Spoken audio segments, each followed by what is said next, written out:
Je vous salue tous au nom de Jésus. Nous allons prier encore pour remettre ces moments entre les mains du Seigneur. Éternel Dieu Tout-Puissant, Père, nous voulons te bénir encore et te rendre grâce de ce que tu nous as conduits, Seigneur, dans ce lieu, afin de nous unir ensemble dans la prière, Seigneur. Père, tu as dit, là où 2 ou 3 sont réunis en mon nom, tu es présent au milieu de nous, Seigneur. Et nous voulons confesser cette parole, Seigneur, parce que nous savons que tu es un Dieu qui dit la vérité, Seigneur, et que tu es au milieu de nous ce matin, Seigneur. Merci pour tout ce que tu as déjà commencé à faire, Seigneur, ici, au milieu, parmi nous, Seigneur. Père, nous voulons te rendre grâce encore pour cette portion, Seigneur, que tu veux nous rajouter encore, Seigneur, au travers de ta parole, Seigneur. Donne-nous des cœurs ouverts, Seigneur, des cœurs, Seigneur, des terres bien préparées pour recevoir cette parole, Seigneur, afin que ton œuvre en nous puisse être profonde, Seigneur, et que bientôt, Seigneur, tu puisses voir ton image en nous. Te rendons grâce au nom de Jésus. Amen. Amen. Amen. Amen. Le frère a dit tout à l'heure que nous avons des manteaux que nous devons déposer auprès du Seigneur. Nous en avons tous, hein. Il n'y a personne qui... Si quelqu'un n'a aucun manteau à déposer auprès du Seigneur, c'est qu'il est déjà prêt à aller au ciel. Ou c'est qu'il est même déjà dans le ciel. Amen. Mais seulement, il y a une chose quand même qu'il faudrait préciser par rapport à ça, c'est que nous devons enlever nos manteaux et les donner au Seigneur. Nous devons brûler ces manteaux comme le frère a dit, mais les allumettes sont entre nos mains. Amen. C'est nous qui prenons les allumettes, qui donnons au Seigneur et le Seigneur brûle. Mais si nous ne donnons pas les allumettes au Seigneur, il ne peut pas brûler.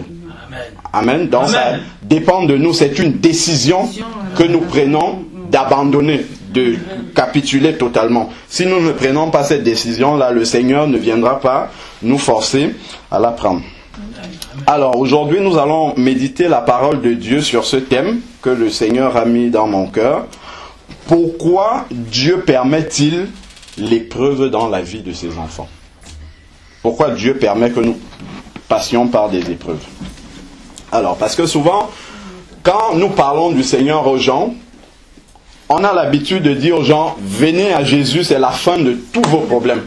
Vous ne serez plus malade, vous allez travailler tout le temps, vous n'aurez plus aucune maladie, tout va rouler comme sur... C'est ce qu'on dit habituellement aux gens.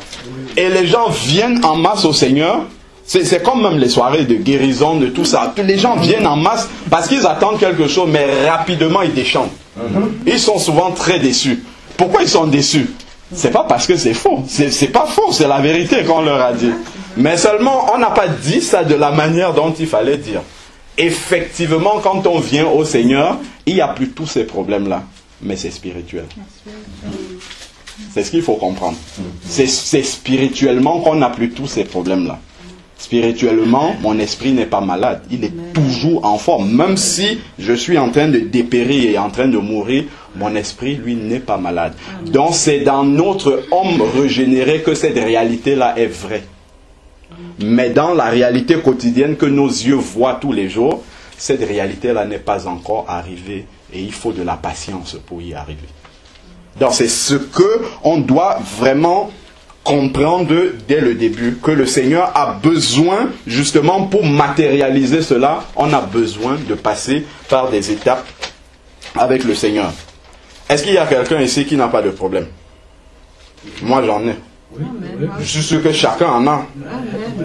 Mais vous êtes des enfants de Dieu. Je suis un enfant de Dieu. Mais on a bien ces problèmes-là. Donc ça veut dire que le fait de se dire comme ça que tout va partir d'un coup, ça c'est pas la réalité physique, mais c'est dans la réalité spirituelle de Dieu. Alors, mais nous pouvons avoir une assurance, c'est que nous sommes déjà bénis de toutes les bénédictions spirituelles en Christ. Si notre compte bancaire sur la terre est vide, il vaudrait mieux que celui qui est là-bas qu'il soit plein. C'est ça qui est le plus important. Il faut que ce compte bancaire qui est dans le ciel soit plein. Vous voyez, on a l'habitude de dire que Jésus, de dire, c'est même une vérité, Jésus est venu montrer le chemin au travers duquel nous devons vivre. Il a montré la route par laquelle nous devons passer. Allons dans Luc 4. Luc 4, du verset 1 à 2. Luc 4, verset 1 à 2 nous dit, ça c'est après le baptême de Jésus, Jésus, rempli du Saint-Esprit, revint du Jourdain et fut conduit par l'Esprit dans le désert. Vous avez vu ça? Après le baptême de Jésus, il fut conduit pas par le diable, c'est par l'Esprit.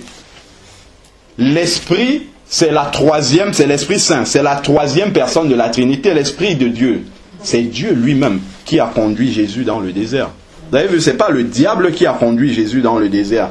C'est Dieu lui-même qui a amené Jésus dans le désert. Pourquoi faire? Verset 2, où il fut tenté par le diable. Donc Dieu ouvre cette permission au diable. S'il a ouvert la permission au diable pour tenter Jésus, à plus forte raison nous. Il ouvre cette permission-là au diable pour être tenté, verset 2, pendant 40 jours, il ne mangea rien durant ces jours-là, et quand ils furent achevés, il eut faim. Voilà. Donc c'est Dieu qui, par son esprit, a transporté Jésus dans le désert. De la même manière que lorsque un enfant de Dieu vient au Seigneur, le Seigneur, par son esprit, il nous amène dans le désert. Il nous amène dans l'épreuve. Parce que c'est dans l'épreuve que notre foi va véritablement se révéler. S'il n'y a pas l'épreuve, il n'y a pas de test de foi. Et le Seigneur a besoin de cela.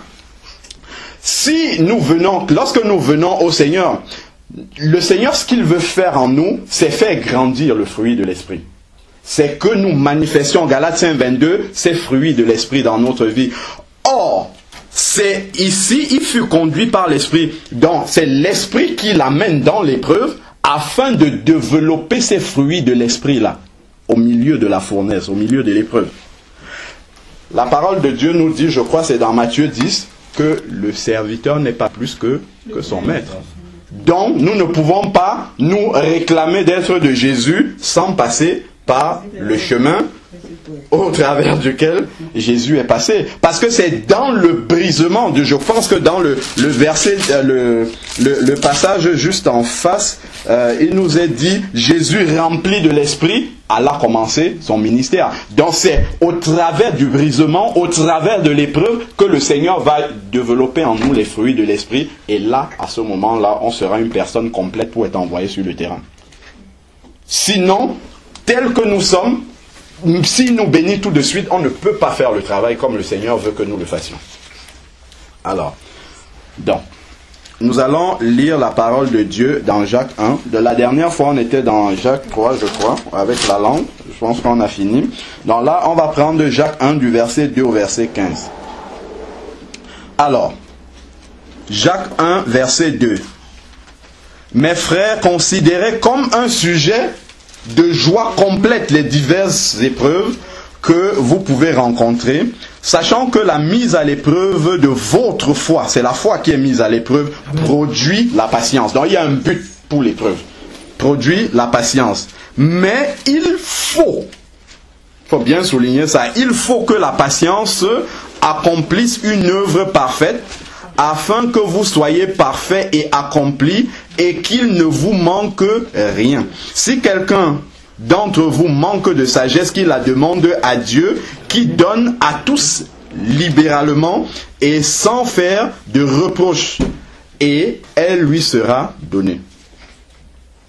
Verset 6, mais qu'il la demande avec foi, sans douter, car celui qui doute est semblable au flot de la mer, que le vent agite et soulève.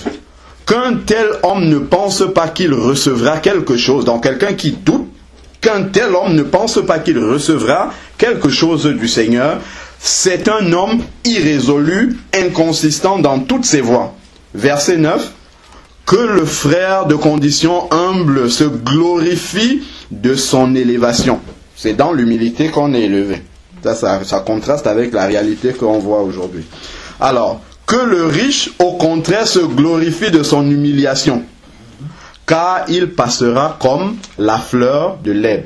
Et le soleil s'est levé, avec sa chaleur ardente, il a desséché l'herbe, sa fleur est tombée, et la beauté de son aspect a disparu. Ainsi, le riche se flétrira dans ses entreprises. Verset 12.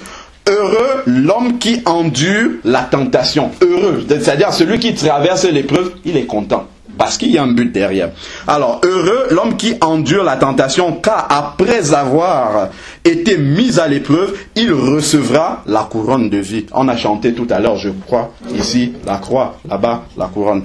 Amen. Alors, il recevra la couronne de vie que le Seigneur a promise à ceux qui l'aiment.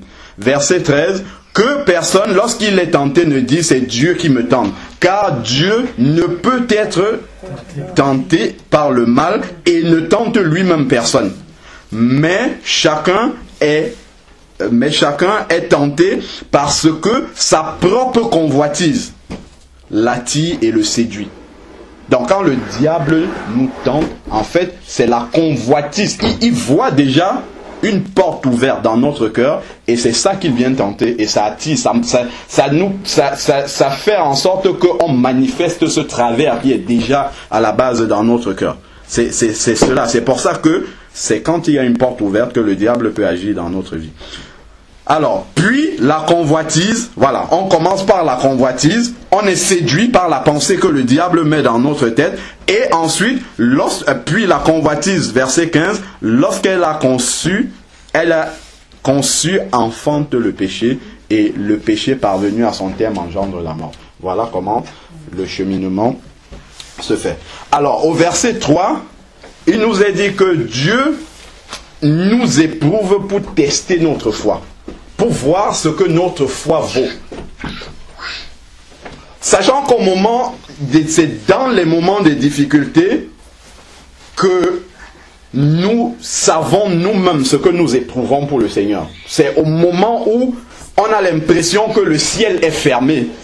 On a l'impression que Dieu est absent. Dieu ne répond plus. C'est là qu'on va voir réellement si on a la foi.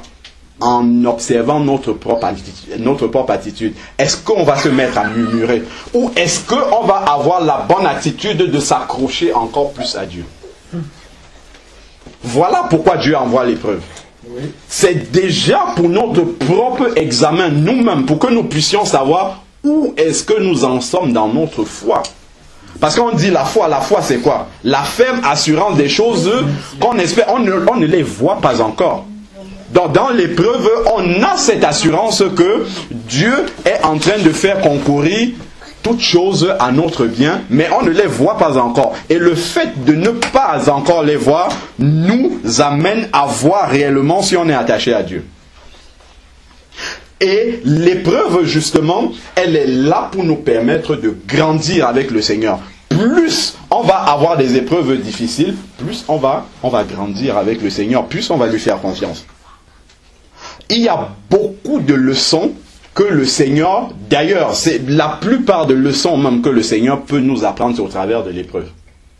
L'homme, dès le jardin d'Éden, a besoin de l'épreuve pour justement apprendre les leçons du Seigneur. Si le Seigneur nous dit simplement, il y a telle chose, il faut que tu fasses comme ça, c'est parce qu'il met la punition derrière que l'homme, justement, sait que c'est important et qu'il faut qu'il fasse attention. Si les promesses de Dieu étaient là, ou les commandements de Dieu étaient là, sans avoir à la clé une punition, jamais personne n'appliquerait la loi de Dieu. Parce que Dieu connaît le cœur de l'homme. Oui. Il sait que personne n'appliquerait cette loi-là. Alors, même dans le monde séculier, vous voyez, les personnes à qui on confie le plus de responsabilités, ce sont des personnes qui ont de l'expérience, qui ont révélé justement leur capacité au travers de divers problèmes qu'ils ont pu résoudre. C'est la même manière avec le Seigneur, seulement on n'est pas dans la méritocratie. C'est pas comme dans le monde où il faut mériter. Non, c'est que lorsque le Seigneur te passe au travers d'une épreuve, si tu réussis l'épreuve, à ce moment-là, Dieu peut te confier des responsabilités plus importantes. Imaginons-nous ici, dans cette salle. Imaginons que Dieu vienne nous distribuer des dons. Il donne à la sœur le don de miracle, il donne au frère le don de, je sais pas, de foi, et ainsi de suite, distribue des dons. Vous imaginez si vous avez le don de miracle, c'est-à-dire que vous arrivez quelque part, les gens sont en deuil, vous dites au nom de Jésus, lève-toi, et ça marche toujours. Vous imaginez comment vous allez devenir? Et il y a l'orgueil qui va, même si on paraît humble aujourd'hui, hein, je dis même pour moi aussi, pour tout le monde, il y a cet orgueil-là qui est caché peut-être, même s'il est ici, il va remonter, vous allez le voir ressortir. C'est parce que Dieu sait qu'on a ça qui est caché toujours en nous. Regardez l'écharpe de Paul, il ne l'a pas enlevé. Dieu garde toujours une épreuve pour que l'homme pour que ça ne déborde pas. Il faut que l'homme se sente toujours qu'il a besoin de Dieu, qu'il ne soit pas indépendant. Voilà. Donc, alors, ne soyons donc pas surpris lorsque l'épreuve arrive. C'est pour notre bien que l'épreuve arrive. Et ça, on peut le lire dans 1 Pierre 4, du verset 12 à 13. Alors, 1 Pierre 4, c'est à côté de Jacques, normalement. Alors, 1 Pierre 4, du verset 12 au verset 13. Bien-aimés, ne soyez pas surpris. Souvent, quand le chrétien voit l'épreuve, ah ouais, Seigneur, pourquoi ça m'a... Non, il ne faut pas être surpris par ça. Bien-aimés, ne soyez pas surpris de la fournaise qui sévit parmi vous pour vous éprouver, autant pour moi, comme s'il arrivait quelque chose d'étrange. L'épreuve n'est absolument pas étrange pour le chrétien. Ça fait partie de la formation du chrétien. Elle est nécessaire pour que le chrétien puisse grandir spirituellement. Au contraire, réjouissez-vous de participer aux souffrances de Christ afin de vous réjouir aussi avec allégresse alors lorsque la révélation de sa gloire arrivera. Amen. Amen. Alors, donc,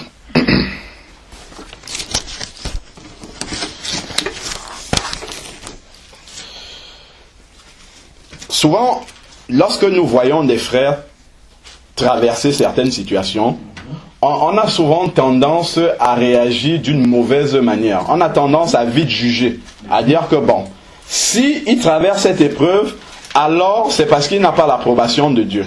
Et on commence à chercher ce qu'il a fait, mais ça ne marche pas toujours comme ça. Ça ne marche pas toujours comme ça. Parce que Dieu sait pourquoi il permet ça pour lui. Et l'épreuve de la sœur n'est pas la même que la mienne. Parce que Dieu sait que ce que je traverse, j'ai besoin de ça.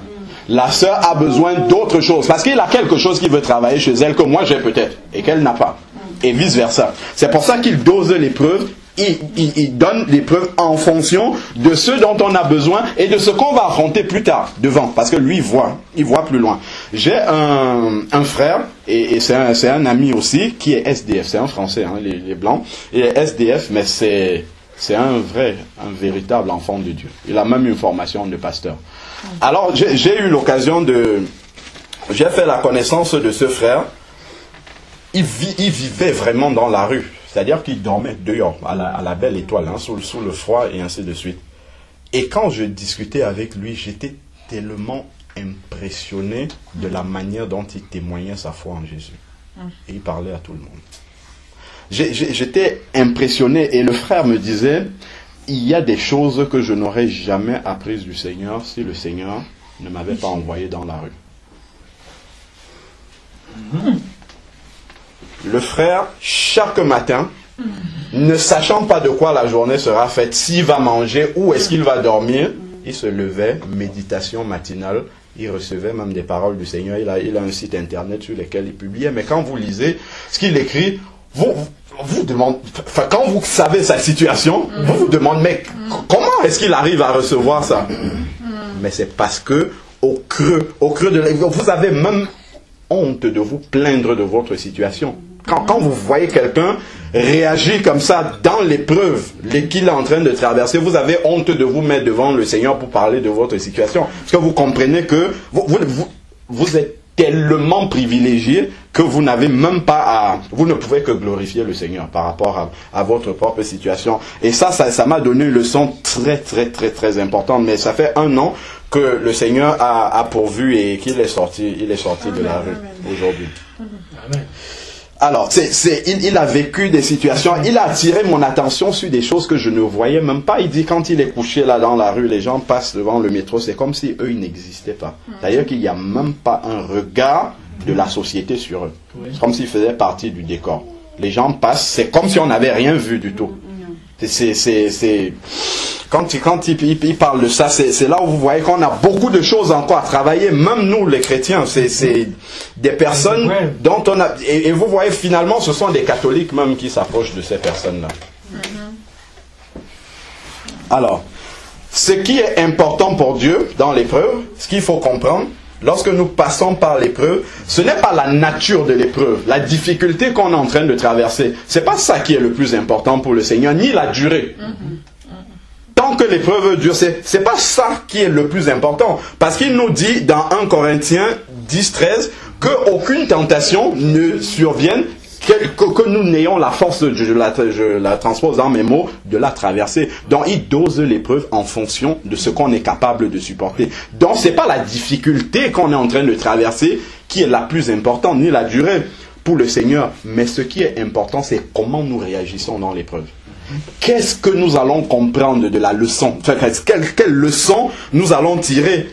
Parce que l'épreuve n'est pas agréable pour personne d'entre nous. Hébreux 12, 11 nous le dit. Oui. L'épreuve n'est pas agréable. Même le Seigneur lui-même qui permet l'épreuve, elle n'est pas agréable pour le Seigneur. C'est Lamentation 3, 33 qui nous le dit.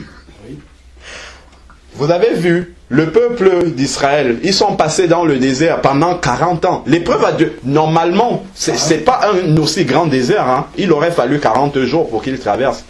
Mais l'épreuve a duré 40 ans. Le Seigneur a permis que son propre peuple qui venait de libérer passe pendant 40 ans dans l'épreuve comme ça. C'était pas pour rien. C'est parce qu'il avait un but, il avait un objectif qu'il fallait atteindre. Et cet objectif-là est beaucoup plus important que la bénédiction au final. C'est pas la bénédiction qui est importante. Ouais. La bénédiction, quand on quitte la terre, on la laisse. Ouais. Mais seulement, c'est ce que le Seigneur arrive à travailler en nous, ce fruit de l'esprit, là, on l'amène avec nous.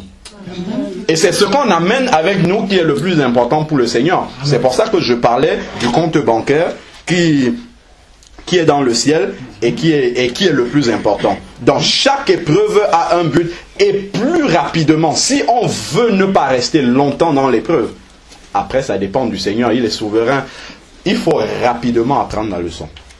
Plus rapidement on apprend la leçon de l'épreuve, plus rapidement l'épreuve va se terminer, mais on va enchaîner sur une autre épreuve. Parce que nous sommes perpétuellement à l'école et nous devons apprendre toute la vie. Tant que nous sommes sur la terre, nous avons des leçons à apprendre du Seigneur. Et si nous devons apprendre du Seigneur, cela va passer également et surtout par des épreuves. Les Israélites, comme ça, ils ont... En fait, j'ai suivi un frère qui allait filmer le désert, justement, du Sinaï, où les Israélites étaient. En fait, le Seigneur a fait tourner les Israélites comme ça dans le désert. Ils tournaient sur place, ils ne savaient, ils suivaient la nuit, mais la nuit faisait ça, ils ne savaient pas. Donc, quand on n'apprend pas la leçon, voilà. Et on peut tourner comme ça toute la vie. On avance un peu et on tourne. On tourne sur nous-mêmes parce qu'on n'apprend pas la leçon. Si on apprend la leçon, le Seigneur il nous fait sortir de là. Et ce qui est important à la fin de l'épreuve, c'est que lorsque on a appris la leçon, là on devient utile au Seigneur. Le Seigneur va nous mettre sur le chemin des personnes qui traversent la même épreuve et on pourra leur apporter quelque chose. Mais si nous avons passé le temps à murmurer pendant l'épreuve, à dire Seigneur non, il faut que l'épreuve finisse, on ne voit que la fin de l'épreuve, on n'apprend rien. Et à la fin, on n'est pas utile au Seigneur. Parce que ce qui détermine le résultat, ce qui est important, le résultat d'une épreuve, ce n'est pas que l'épreuve soit finie. C'est pas ça qui est important. C'est que nous ayons retenu la leçon. Parce que cette leçon-là va être utile pour le Seigneur après. Le Seigneur, Pierre nous dit que le Seigneur... En fait, nous sommes comme de l'or entre les mains du Seigneur. L'orfèvre, en fait, quand il travaille l'or, il fait fondre l'or. Il fait fondre l'or. Et comment il teste si l'or est déjà prêt, si la substance est prête? Il prend et il regarde. S'il voit son image là, dans la substance, ça veut dire que c'est bon, il peut commencer à travailler avec cette substance. Mais tant qu'il ne voit pas son image dans l'or, ça veut dire que la substance n'est pas encore bonne. C'est la même chose pour le chrétien. C'est-à-dire que tant que Jésus ne voit pas encore son image dans notre vie, il va continuer à travailler la fournaise, toujours, jusqu'à ce qu'il arrive à voir son image en nous. C'est pour ça que l'épreuve ne va pas s'arrêter avant que nous ne soyons partis de la terre. Alors, il nous disait dans le verset 3 que le but de l'épreuve, c'est que cela apporte la patience. La patience est un autre fruit de l'esprit, selon Galates 5:22. La dernière fois, avec la langue, on a vu un fruit de l'esprit qui est très très important, c'est la maîtrise de soi. Maintenant, c'est la patience. Amen. Et il parle toujours, vous voyez, quand il parle dans Jacques 4, je crois, quand il parle toujours de ces fruits de l'esprit, il parle de la perfection. Donc c'est le développement des fruits de l'esprit qui nous amène à la perfection. Plus les fruits de l'esprit grandissent en nous, plus on va arriver à la perfection que Dieu veut que nous ayons. Vous êtes d'accord avec moi que si vous plantez un arbre qui doit produire des fruits, pour que les fruits arrivent, si le ciel est bleu tout le temps, si la saison est la même tout le temps, est-ce que le fruit va se produire? Le fruit ne va jamais mûrir. Il faut que le soleil vienne, il faut que la pluie soit là, et ainsi de suite. C'est parce que le temps change que le fruit va mûrir. Ben, c'est la même chose pour la vie du chrétien. Pour que le fruit de l'esprit arrive à maturité et se forme, il faut que diverses épreuves arrivent. C'est ce changement de climat qui fait en sorte que ce fruit arrive à maturité et que ce soit un fruit qui demeure, que le Seigneur peut utiliser plus tard, autant pour nous et autant pour dans la vie des autres. Alors, donc, Dieu, comme j'ai dit tout à l'heure, ce n'est pas la fin de l'épreuve qui prouve qu'on a réussi l'examen. Ce n'est pas parce que l'épreuve s'arrête. Parce que Dieu peut arrêter l'épreuve tout simplement parce qu'il voit qu'on ne tient plus. S'il voit qu'on commence à faiblir dans l'épreuve, il peut arrêter. Parce que le but du Seigneur n'est pas de détruire notre foi, c'est de la construire. Donc s'il voit qu'on n'arrive plus à supporter, il peut arrêter l'épreuve. Ça ici également, on peut le lire dans Hébreux 12:5. Alors, dans ce cas, si le Seigneur arrête l'épreuve et que on n'a pas compris la leçon, il faut être sûr qu'il y a une autre épreuve qui va revenir pour qu'on apprenne la même leçon. Tant qu'on n'a pas appris la leçon. C'est pour ça qu'on tourne en rond. À moins que l'on dise au Seigneur, moi je ne veux pas grandir spirituellement. Je ne veux pas progresser, auquel cas le Seigneur te laisse. C'est ceux qui veulent vraiment grandir avec le Seigneur. Le Seigneur va continuer à travailler au travers de l'épreuve dans leur vie. Ceux qui ne veulent, il y a des chrétiens qui sont très bénis, mais ce n'est pas parce qu'ils sont fidèles au Seigneur, c'est parce qu'ils ont coupé leur croix. Ils ont abandonné. Ils ont dit, bon, ok, nous on ne veut pas l'épreuve. Allez, hop, ils retournent et puis bon. Ils avancent. On a l'impression qu'ils sont bénis, mais en fait, ils ne traversent pas réellement l'épreuve que le Seigneur a prévue pour eux. S'il arrive vraiment quelque chose, ça dans la situation du riche dont nous parle Jacques. Donc, il faut se méfier de ce qu'on voit. Alors, donc, plus l'épreuve est grande, plus nous allons accorder notre confiance. Parce que c'est ce que le Seigneur veut. C'est que nous lui fassions confiance. Parce que celui qui honore le plus le Seigneur, c'est celui qui fait le plus confiance au Seigneur. C'est ça le but. Le Seigneur veut que nous lui fassions entièrement confiance. Au travers de l'épreuve, que l'on sache toujours que quoi qu'il arrive, quoi que je suis en train de traverser, ça concourt à mon bien. Ça, c'est pour ma formation. Que l'on ne l'oublie jamais. Comme nous dit dans Romains 8:28, tout concourt au bien de ceux qui aiment Dieu. Plus l'épreuve dure, plus on souhaite qu'elle se termine, et plus nous allons nous accrocher au Seigneur. C'est comme ça que le vrai chrétien réagit. L'épreuve doit l'amener à se rapprocher le plus près possible du Seigneur. Parce qu'il sait que la seule solution vient du Seigneur. Même les gens du monde, vous voyez quand la mort frappe là, dans la famille, à ce moment-là, les gens du monde, ils se souviennent de Dieu. Vous voyez les gens qui n'ont jamais été à l'église, quand quelqu'un meurt, hop, il faut quand même amener le corps à l'église et ainsi de suite. Là, parce que Dieu sait que c'est en frappant comme ça que l'homme est soumis et qu'il vient à lui.